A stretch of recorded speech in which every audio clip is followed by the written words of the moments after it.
Good morning everyone, how you doing? It's Paul here from Unusual Things. Now today I am in Belfast City Cemetery and we have come to find the final resting place of Samuel Joseph Scott. He was believed to be, and he was, the first casualty, the first death associated with the RMS Titanic ship whilst working on it. I will tell you a little bit more information about him real soon. Now don't forget, if you like the video today, please give it a thumbs up. If you haven't done so already, please subscribe to the channel, which is absolutely free, and hit that notification bell and you'll be notified as and when the new videos come out. Now don't forget, this is going to be part of the Titanic series of some of the graves I've already filmed, and whilst I'm here in Belfast I'm going to bring you so much all Titanic related. So I want you to get involved. Make sure you leave your comments down below and we can engage in this conversation and talk all things Titanic as we continue on our journey to find out about this wonderful but very sad story of that fateful night.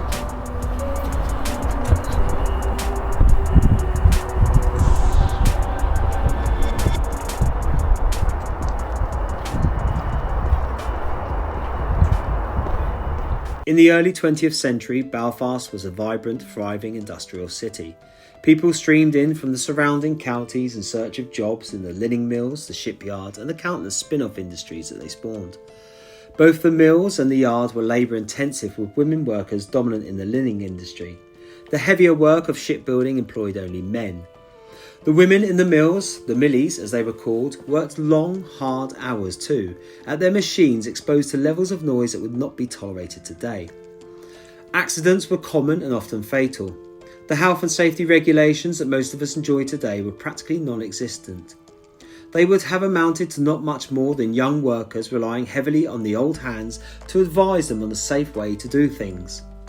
The new and powerful technologies of electricity and hydraulics were not always fully understood or respected by the workers employed to use them.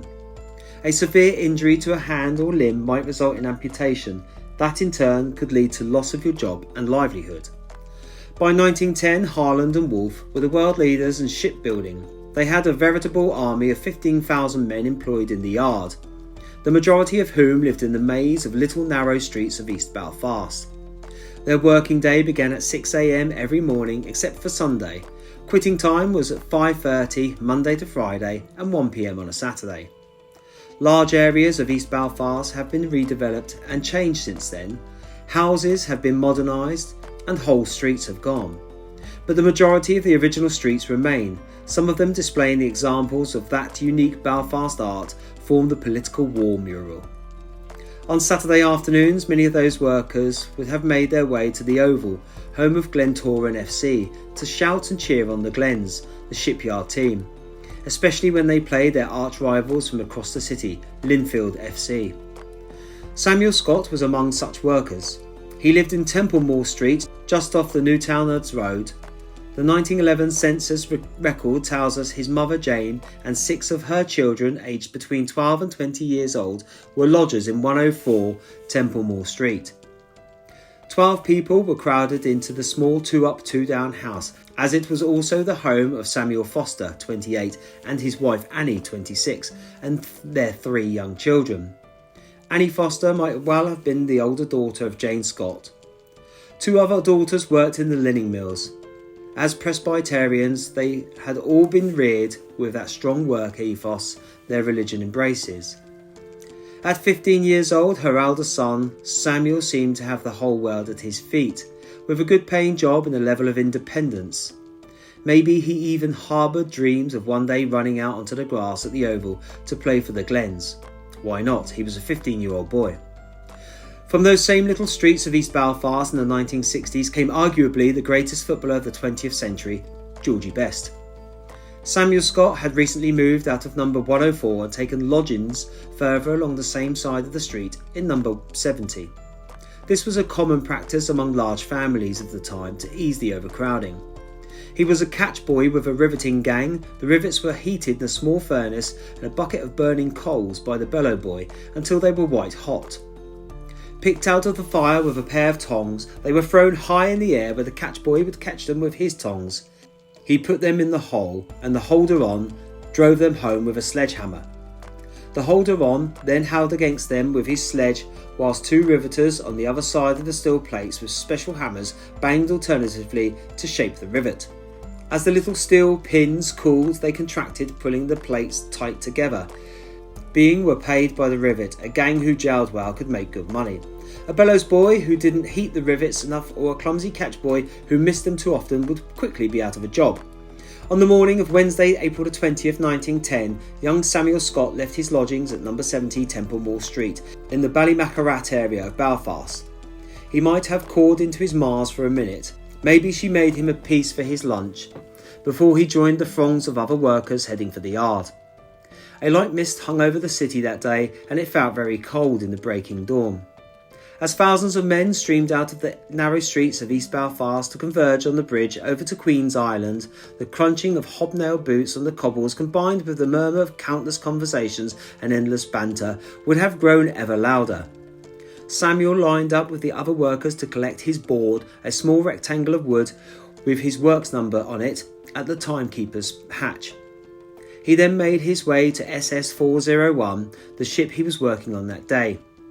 Sometime that afternoon, Samuel Scott slipped off a ladder on the staging high up on the side of SS 401 and fell to his death. At the inquest 2 days later, witnesses were called in an effort to establish what happened.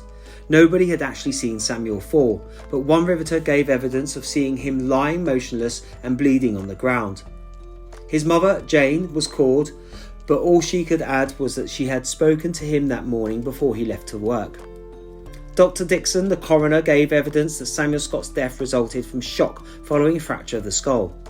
A year later, SS 401 was launched into Belfast Lock amidst great fanfares and celebrations.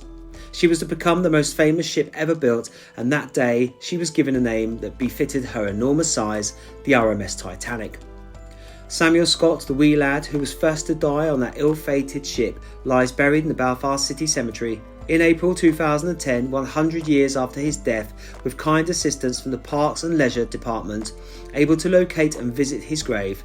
There was no marker to remember him by, just a plot of well-kept grass. In August 2011, following efforts by a number of people and organisations in Belfast, this stone was erected to his memory. At last, recognition had been given to young Samuel, who not only built the ships, but also helped build the city of Belfast.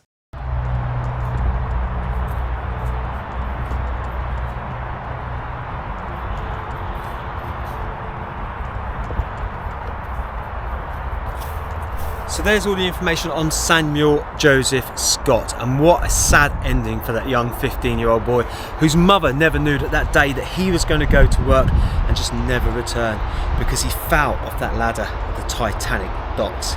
Now, we're going to go and find his final resting place and pay our respects to the first casualty of the RMS Titanic.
Okay, so now I've been having a good look around, and you know what?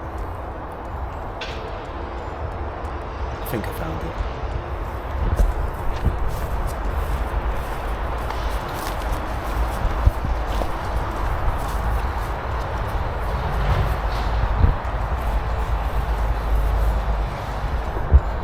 it. Samuel Scott. Here lie the remains of Samuel Joseph Scott, aged 15. Who departed this life 20th of April 1910 in a work accident during the building of the Titanic. Remembering his soul and all those who perished in the sinking of the Titanic. Nearer, my God, to thee, nearer, my God, to thee, nearer to thee. So there we had the final resting place there of Samuel Joseph Scott. And what a sad ending for a young 15-year-old boy. And he just never knew what happened to that ship. He never knew the ultimate consequences of that ship sailing in that year. So thank you, Samuel, for your contribution to something that's so big at that time, and he just never got to see the final ending. Bless you, Samuel.